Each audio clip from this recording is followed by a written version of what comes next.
పట్టణంలోని 30, 31, 32 వార్డుల్లో ఉదయం నుంచి మున్సిపాలిటీ అధికారులతోటి స్థానిక ప్రజాప్రతినిధులు 3 పార్టీల నాయకులు క్షేత్రస్థాయిలో మేము పర్యటిస్తూ ఉన్నాం.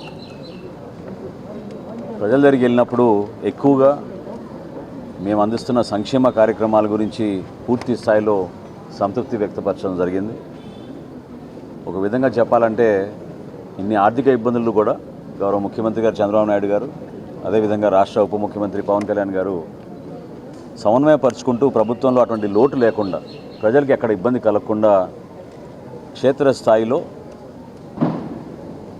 లబ్ధిదారుని గుర్తించినప్పుడు అర్హత ఉన్న ప్రతి ఒక్కరికి సంక్షేమం ద్వారా ప్రతి నెల మనం అందించే సుమారు 3,000 కోట్ల రూపాయల ఆర్థిక సాయం పెన్షన్ల ద్వారా ప్రజలకు చేరుతోందనేది ఒక సంతృప్తిని నించింది ఈ రోజున.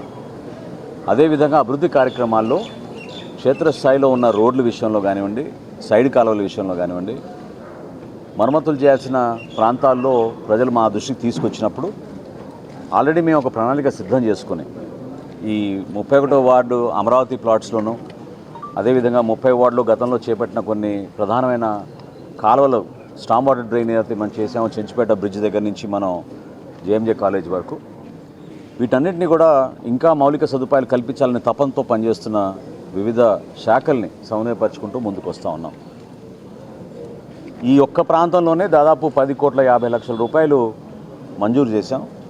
వర్కులు వివిధ దశలో ఉన్నాయి. చేయాల్సినవి ముందుగా మేము సిపిడిసిఎల్ నుంచి కరెంటు సమస్య ఎక్కడ లేకుండా, వోల్టేజ్ సమస్య ఎక్కడ లేకుండా ఒక యుద్ధ ప్రాతిపదికన ట్రాన్స్ఫార్మర్లు మార్చుకునే విధంగా ఈ రోజు నుంచే కార్యక్రమం మొదలు పెడతాం. అదేవిధంగా వీధి దీపాల కొరత ఎక్కడ లేకుండా ఈ ప్రాంతంలో కూడా కొంతమంది మా దృష్టికి తీసుకొచ్చారు. మహిళలు ప్రత్యేకంగా కొన్ని సమస్యలు వీధి దీపాల గురించి తెచ్చినప్పుడు ఇమ్మీడియట్గా వాటిని కూడా తీసుకెళ్లే విధంగా మనం ముందుకెళ్తాం.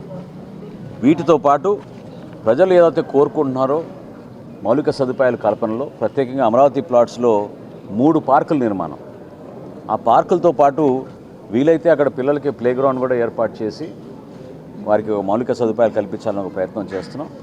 ఈ కార్యక్రమం అయిన తర్వాత అన్నా క్యాంటీన్కి వెళ్ళి అక్కడ ప్రతిరోజు భోజనం ఏర్పాటు ఎట్లా ఉన్నాయి, వాళ్ళతో పాటు భోజనాలు చేసి అక్కడ కూడా వాస్తవ పరిస్థితులు తెలుసుకోవడానికి తప్పకుండా ఒక ప్రయత్నం చేస్తాం.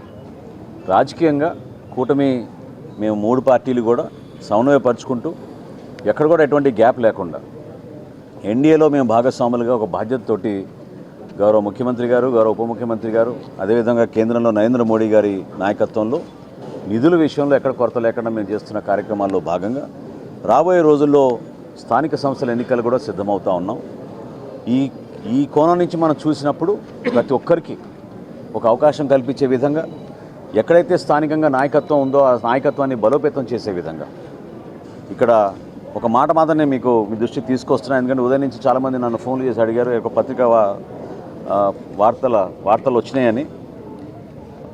వివిధ మాధ్యమాల్లో కానివ్వండి, పత్రికల్లో వచ్చిన విషయం కానివ్వండి, పవన్ కళ్యాణ్ గారు రాష్ట్ర ప్రజలను దృష్టిలో పెట్టుకుని సార్వత్రిక ఎన్నికలప్పుడు అవసరమైతే మనం తగ్గుదాం,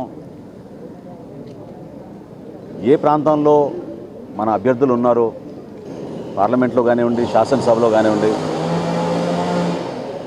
వాళ్ళందరికీ కూడా పోటీ చేసే అవకాశం ప్రతి ఒక్కరికి ఈ సందర్భంలో కల్పించలేకపోతామేమో, కానీ రాబోయే రోజుల్లో పార్టీని బలోపేతం చేసుకుంటూ ముందుకెళ్దాం.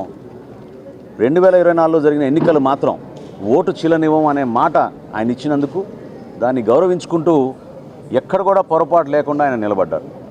సో కూటమిలో మేము 4 అడుగులు వెనకేసినా కూడా అది కూటమిలు బలపరచడానికి ఎన్డీఏ భాగస్వాములుగా మేము ఒక బాధ్యతతోటి ముందుకెళ్ళాం తప్ప, అది ఈ రోజున కూడా స్థానిక సంస్థల్లో అదే రీతిలో ముందుకెళ్తున్నాను అనుకోవడం అది పొరపాటు.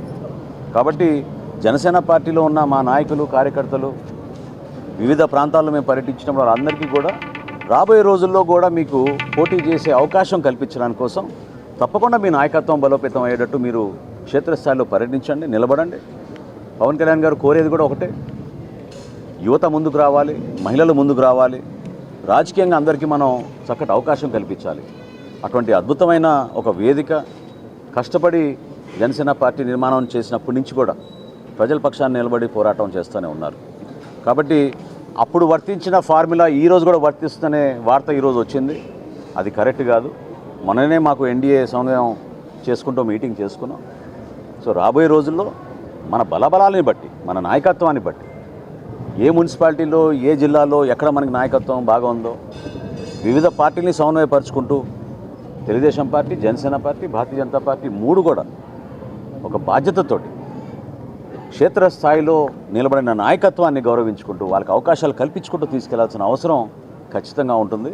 కాబట్టి సార్వత్రిక ఎన్నికల్లో జరిగిన సందర్భం, ఆ సమయం, ఆ రోజు మా పార్టీ అధ్యక్షులు పవన్ కళ్యాణ్ గారు తీసుకున్న నిర్ణయం రాష్ట్ర శ్రేయస్సు దృష్టిలో పెట్టుకుని, ప్రజల గురించి దృష్టిలో పెట్టుకుని, జగన్మోహన్ రెడ్డికి ప్రభుత్వాన్ని మనం వ్యతిరేకించాలంటే ఓటు చీలనివ్వకూడదనే ఆలోచనతో ఆయన తీసుకున్న నిర్ణయం అది ఆ రోజున. ఈ రోజున తప్పకుండా క్షేత్రస్థాయిలో మనం పర్యటిస్తున్నప్పుడు జనసేన పార్టీ నాయకుల, కార్యకర్తల ఆవేదనలు, వివిధ పార్టీల ఆవేదన కూడా మనం అర్థం చేసుకుని మన బలాబలాలను చెక్ చేసుకొని ప్రొఫెషనల్ రీతిలో నాయకత్వాన్ని పెంచుకునే విధంగా, ప్రజలకి మరింత చొరవగా మనం పనిచేసుకునే విధంగా, అభివృద్ధి కార్యక్రమాలు ఎక్కడ కూడా వెనకడుగు వేయకుండా స్పెషల్ ఫండ్స్ కూడా క్రియేట్ చేస్తామని మన ముఖ్యమంత్రి గారు చెప్పారు. ప్రతి నియోజకవర్గంలో, ప్రతి మున్సిపాలిటీలో కూడా వీటన్నిటిని మనం బేస్ చేసుకుని రాబోయే రోజుల్లో ఎన్నికలకు సిద్ధమయ్యే విధంగా మన అందరం కూడా మన పార్టీ అధ్యక్షులు పవన్ కళ్యాణ్ గారు చెప్పినట్టుగా, అదేవిధంగా అక్కడ తెలుగుదేశం పార్టీ అధ్యక్షుడు చంద్రబాబు నాయుడు గారు, భారతీయ జనతా పార్టీ నుంచి నరేంద్ర మోడీ గారు ఇచ్చిన సూచనలతోటి రాష్ట్రాన్ని మరింత అభివృద్ధి చేసుకుంటూ ముందుకెళ్దామని ఈ సందర్భంగా తెలుసుకుంటున్నాను. సార్, స్థానిక సంస్థలు రాబోయే రోజుల్లో మరి కూటమిలో ఉన్నారు కాబట్టి మీరు ఏమన్నా వాటికి ఇప్పటివరకు రాష్ట్రంలో సర్దుబాట్లు ఏమన్నా జరిగినాయా ఆ పార్టీ నుంచి? ఈ రోజు వరకు అటువంటి ఆలోచన ఇంకా రాలేదండి. ఎందుకంటే మొన్ననే మా మొదటి ఎన్డీఏ సమావేశం జరిగింది. మూడు పార్టీలని సమన్వయపరచుకోవాలి. చిన్న చిన్న గ్యాప్స్ ఎక్కడ ఉంటే క్షేత్రస్థాయిలో వాటిని మనం సర్దిద్దుకోవాలి. నాయకత్వాన్ని పెంచే విధంగా పర్టికులర్గా యువతకు, మహిళలకు మనం ప్రాధాన్యత ఇచ్చుకుంటూ క్షేత్రస్థాయిలో కష్టపడి పనిచేసిన కార్యకర్తగా గౌరవం వచ్చే విధంగా 100% పార్టీలు బాధ్యత అది నిలబెట్టుకోవాలి. వాళ్ళకి ఆ విధమైన భరోసా కూడా కల్పించాలి. కాబట్టి రాబోయే రోజుల్లో తప్పకుండా ఒక ప్రొఫెషనల్ విధానంలో క్షేత్రస్థాయిలో పనిచేసిన మన కార్యకర్తల, నాయకుల్ని గుర్తించి ప్రతి జిల్లాలో కూడా కమిటీలు వేసుకుంటున్నాం సమన్వయపరుచుకుంటూ. ప్రతి పార్లమెంట్కి ఒక కమిటీ వేస్తున్నాం.